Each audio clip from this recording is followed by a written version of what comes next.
ஆமா பிஜேபி, அதாவது பிரசாந்த் கிஷோர் அவர்கள் வேலை பார்த்ததுங்கிறது வந்துட்டு ஒரு வெளியில இருந்து ஒரு நிறுவனமா வேலை பார்த்தது, பிஆர் டீம் எல்லாம் பண்ணி. பட் இது வந்து ஒரு ஐடி டீம், ஒரு கட்சிக்கு ஒரு ஐடி டீம் இருக்கும்ல. பட் டிஎம்கேக்கு ஒரு ஐடி டீம் இருக்கும், ஏடிஎம்கே எல்லா ஐடி டீம் இருக்கும். அந்த ஐடி டீம் ஒர்க் பண்ணும்.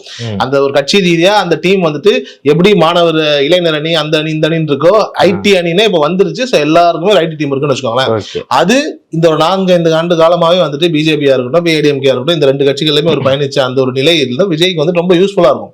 ஏன்னா வந்து இன்றைய தேதியில வந்து நிறைய நிலைகள்ல ஒருத்தர் ஒரு நடிகரா இருக்கலாம், அரசியல்வாதியா இருக்கலாம், அவர் நல்லவரா கெட்டவரா, அவர் என்ன ஆளுமையில இருக்காருங்கிறதையே நம்ம சோசியல் மீடியா பார்த்துதான் புரிஞ்சுக்கிறோம், தெரிஞ்சுக்கிறோம். அதுல நமக்கு ஒரு கருத்து சொல்றோம். அந்த கருத்து சரி தவறுங்கிறதெல்லாம் தாண்டி இங்க கருத்து சுதந்திரம் அப்படிங்கிற பேர்ல வந்துட்டு சோசியல் மீடியா தான் அடுத்த ரொம்ப முக்கியமான ஒரு வெப்பனா பார்க்கப்படுது. கண்டிப்பா. சோ அப்போ இங்க ஒரு ஐடி விங்னு ஒண்ணு தேவை. சோ அப்படி பார்க்கும்போது அழகா ஏடிஎம்கேல இருந்து இருக்கிற ஒருத்தர் கொண்டுட்டு வந்து துணை பொதுச் செயலாளராக ஆக்கி ஐடி விங்கே ஹேண்டில் பண்ணுங்கன்னு சொல்லி கொடுத்த அந்த ஒரு மூவ் வந்துட்டு எனக்கு தெரிஞ்சு விஜயனுடைய பிரில்லியன்டான மூவ். அண்மை காலமா நிறைய பேர் சொல்லிட்டே இருந்தாங்க விஜய் வந்துட்டு பெருசா வந்துட்டு அரசியல் ரீதியா செயல்பாடுகள் பண்ண மாட்டாருன்னு.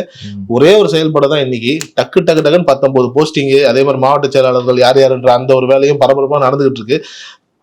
அதாவது தமிழ்நாடே வந்துட்டு இப்ப அவரையும் ஒரு கட்சியும் தான் பார்த்துட்டு இருக்கு, என்னென்ன வேலையா பண்றாங்க அப்படின்னு. நிறைய பேர் சொன்னது என்னன்னா விஜய் கட்சியில வந்துட்டு விஜயை தாண்டி ஒரு முகம் இல்ல, நிறைய இடத்துல புஷியானந்த் தெரியுறாரு அப்படின்னா கூட இதை தாண்டி முகமே இல்லை அப்படின்னும் போது இப்ப யோசிச்சு பாருங்களேன். ஆதவர்ஜுனாவை கொண்டு வராரு, அடுத்த கட்ட 2ஆம் கட்ட தலைவர்களா ஆதவர்ஜுனா இருக்காரு, இப்ப புஷியானந்த் இருக்காரு, ஏற்கனவே இருக்காரு, இப்ப சிடிஆர் நிர்மல்குமார் இருக்காரு. கொண்டுட்டு வர ஆட்கள் எல்லாமே சுவாரஸ்யம். இதோட வந்துட்டு இப்ப வந்து ராஜமுருகன் அவர்களை வந்துட்டு கொள்கை பரப்பு